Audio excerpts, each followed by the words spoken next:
Howdy y'all, it's Joe here, and Season 2 in the PTR did just barely come out, and of course there was a huge amount of patch notes that happened with this season.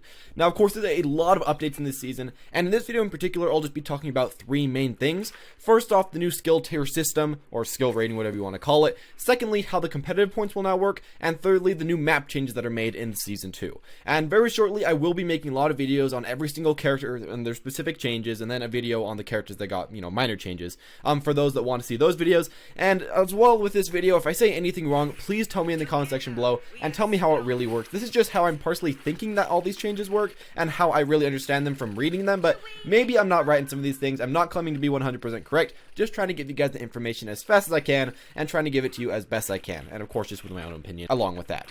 Anyways, with all that said, let's start talking about this brand new skill tier system, and this is something that I'm actually very excited about. Now, if you haven't known already, since I've already spanned this out very often, I am a player that really loves CSGO, I'm a player that really loves League of Legends, and of course, they pretty much just adopted what those games already do. They adopted the skill tier system, or essentially just the tier system, where now there's bronze, silver, gold, platinum, diamond, master, and grandmaster. Now, I've been asking for this forever. Of course, this was also in Heroes of the Storm and I think StarCraft. So yeah, I've been asking for this for a long time. It's a skill tier system now, so you get a certain tier. And yeah, let me go into this a little bit more, but yeah, that's just a really exciting thing. So with this brand new system, the system goes exactly like this. There's now a scale from 1 to 5,000 instead of a scale from 1 to 100. So of course before it was 1 to 100 to how good you are, but now it's 1 to 5,000, which is a pretty big leap in the differences, but it does make sense once you start to read how these skill tiers work a little bit. And with every different skill tier, there's a 500 skill rank difference between each tier. Now that may be a little bit confusing, but let me read off the skill tiers and what rank you have to be in which skill tier, and maybe it'll make a little bit more sense. So first off, this is just how the system goes, how the ranking works with this.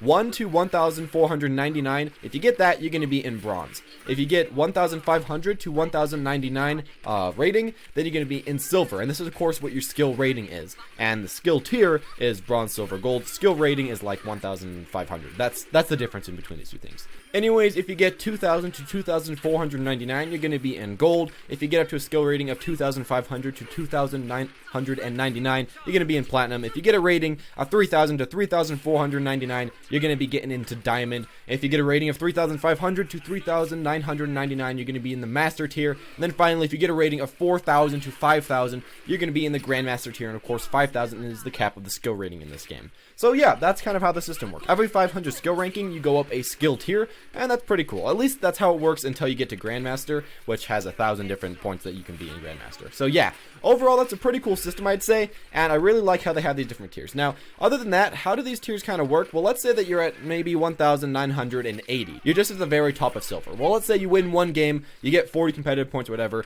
and now you're at 2,010 points or whatever. Now you're going to be in gold. So it's just as simple as that. Once you get to a certain number, for example 2,000, you're immediately going to go into that skill tier. So yeah, gold, 2,000, that's just how it works. So yeah, with this system, it really just focuses a lot more on the skill tiers, aka bronze, silver, gold, instead of the skill rank. And skill rank was really annoying because, if you won 2 games, you could become like a 5% better player, and if you lost 2 games, you become like a 5% worse player, according to the system. But now, it's not really like that. You have to win a lot more and lose a lot more games. So yeah, I'm really excited for that, and I'm hoping that this will work out. Another really nice thing that they also did with this update is that they made so once you get from bronze to diamond or anywhere in between, once you get to a certain skill tier, let's say you get to gold, or silver, whatever, you cannot ever drop out of that tier until the end of the season, even if your skill rank goes below the skill tier requirement. So let's say you barely get to gold. Gold is of course 2,000 to get into it. So you were 1,980 whatever, you won, you got in gold, and then immediately after that, you lost. Well, you're still going to get the rewards as if you were in gold, and you're still going to be in the gold tier, even if you go all the way to 1 point. So that's pretty cool. You're going to be at that tier for the rest of the season, and I'm really excited for that because it's just nice. So yeah, this applies to every single thing from bronze to diamond. Once you get to those tiers, you're at those tiers for the end of the season. But this doesn't exactly apply to Master or Grandmaster. These are the 2 tiers where you can actually fall down. So let's say that you are exactly at 4,000 points in Grandmaster. You lose a game, and now you're like 3,080 or 3,070, or 3,970, I mean. You're going to go down to the Master tier instead of the Grandmaster tier. So you do have to keep that in mind. You can actually go down tiers if you're in Master or Grandmaster, but barely any people are actually going to be in those rankings. So for the majority of players, once you get to a certain tier, you're going to be in that tier for the rest of your days, which is something that's really nice, as it kind of makes you want to keep playing more and more, as you can just go up and you really can't go down that much. I mean, you technically can go down in skill ranking, but your skill tier can't go down. So yeah, that's a really nice thing that they did. And now for another thing that only really happens if you're either in Diamond, Master, or Grandmaster, they actually have a thing called skill decay. So essentially what it is that if there's a person in Grandmaster, Master, or Diamond, if they don't play for at least 7 days, they're going to start losing 50 skill rating every single 24 hours. And of course, this will just keep going on. So let's say you're Grandmaster 5,000 points. You're just going to be losing 50 every single day that you don't play after a week of already not playing. So this is a really easy thing to avoid. Just play at least once a week. And of course, once you play once a week, it will actually reset the 7 days before you have to play again. So yeah, it's actually not really way too bad. It's just making so that people can't just go up to, you know, the top ranking and then just AFK there. They actually do have to play a game at least once a week. And if they don't play a game at least once a week, they will immediately start to lose some skill rating, and they could actually lose quite a bit. But the nice thing about this is that, let's say you're AFK for the entire rest of the season. Let's say you get to Master, and you're just AFK, you never play the game. Well, you can only get D-ranked, and you can only lose skill rating up to the bottom of Diamond. So let's say that you started up at like 3,500 in Master. Well, you'll only be taken down to 3,000 in Diamond, and you cannot go below Diamond off of just not playing the game. So that's a nice thing about this. You cannot go below Diamond with the skill rating decay, which is just cool. Of course, another thing for the top players, these top players have it hard. They have where if you're in the top 500 and you don't play a game for a week, you will immediately be dropped out of the top 500. Now, of course, as well with this, the majority of us, this won't affect us at all, but if you're a top 500 player, there you go. Make sure to play at least once a week. But in general, yeah, I'm going to say this is a pretty good system. I really haven't had enough time to personally test where you will be initially placed. That's the only thing I can't tell you guys. So I can't tell you if you're going to be initially being placed in, you know, gold, platinum, silver, bronze after your placement matches. But what I can tell you is that in games like League of Legends, most people after their placement games would either be in high to medium bronze to low gold. So if you did, you know, really badly, let's say you only won like 2 games, you're probably going to be in medium to lower bronze. But if you win all 10 of your games, you're probably going to be in low gold. That's kind of how League of Legends works. I can't say exactly for Overwatch. I have not played this way too much, and I haven't even played through all of my placement matches on the PTR yet.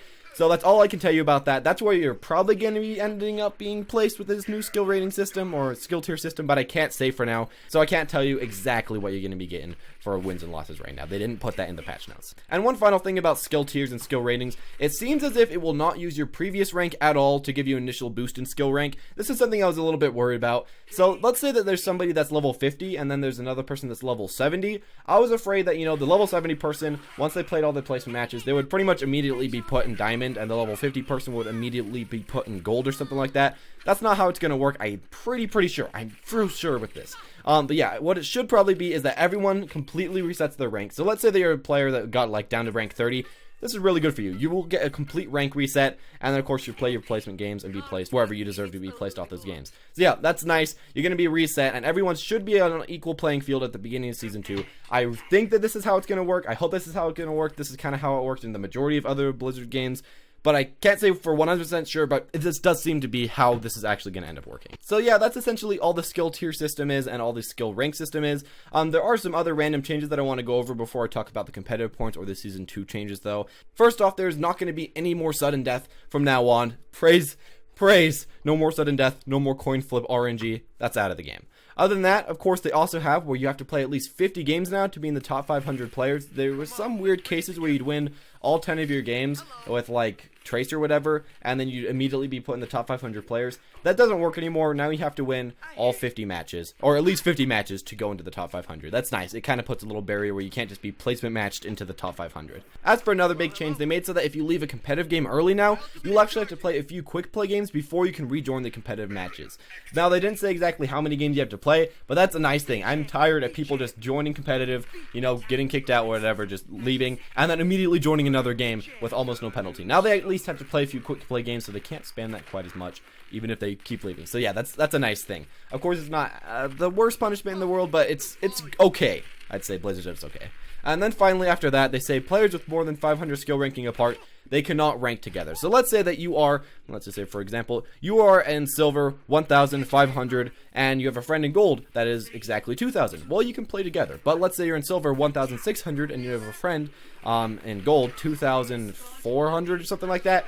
You could not play together, which is nice. It makes it you can't play within the skill tiers, and it makes it you can't just carry people. It's a really good change in my opinion.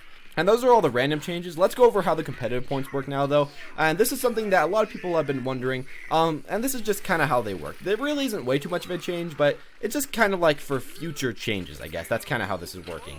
So with the competitive point system right now, they made so any current Season 1 competitive points, they will immediately be multiplied by 10 to work with the new system. So let's say you have 37, well there you go, you have 370. But the thing about this is that it really doesn't matter way too much, at least for now, because of course gold weapons and other weapons have also been multiplied by 10 to go from 300 to 3000. So it's really no different. You aren't any closer to getting your gold weapon or your other item that they may add in the future. But what they're probably doing this for is just so that they can add different items in the future with different amount of values. It'll probably work a little bit better than what's currently going on. So as well with, just getting times 10 from your current points, every single win from now on will also give you 10 points instead of 1 point. So, that's pretty nice.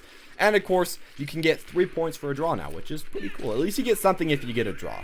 And finally, it does seem like there is a cap of 6,000 points. I don't really know where you'd be holding on to 6,000 points, but if you are with 6,000 points, there does seem to be a cap.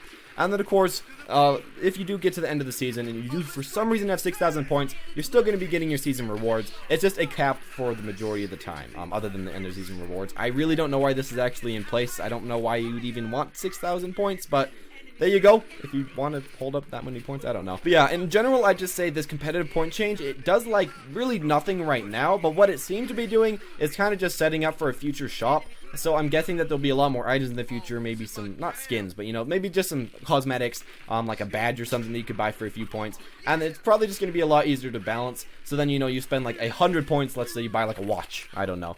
And then you have to spend, 3,000 points in order to buy the golden gun.